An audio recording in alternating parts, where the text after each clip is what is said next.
Mkono Film, DJ Big TZ Family.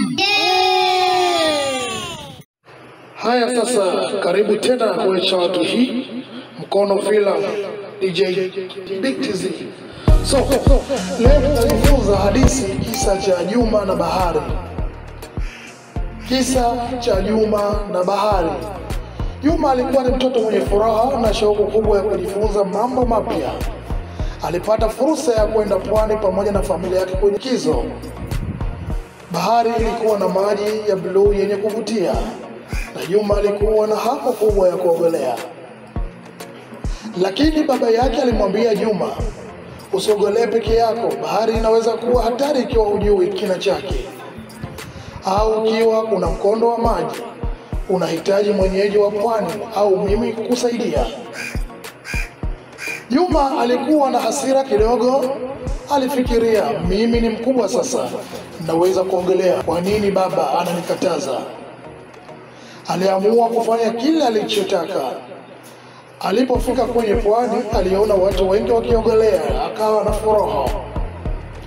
Wakiogelea na kuwa na furaha.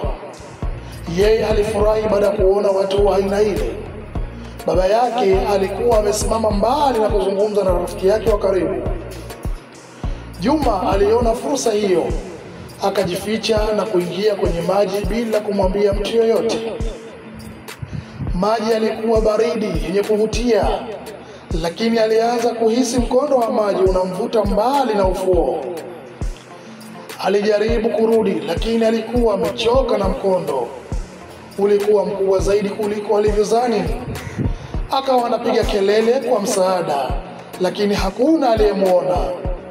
Bahati nzuri, mwenyeji wa pwani alimuona na akamwokoa kwa haraka. Juma alikuwa amechoshwa, alikuwa na hofu kubwa. Baada ya hapo, baba yake alimwambia Juma, sikuwa nikukataza kwa sababu nataka kukuhakikisha usalama wako. Bahari ni nzuri, lakini inaweza kuwa hatari ikiwa hufuatilii sheria na usalama.